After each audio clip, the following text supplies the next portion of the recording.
Se establece en esta oferta de empleo público un total de 1.007 plazas. De ellas, 805 son plazas de turno libre y 202 de promoción interna.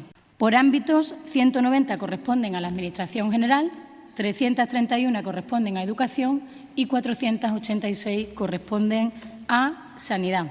Se ha incrementado la oferta de promoción interna, tanto en el cuerpo administrativo como en el cuerpo técnico, ya que es donde mayor demanda existía.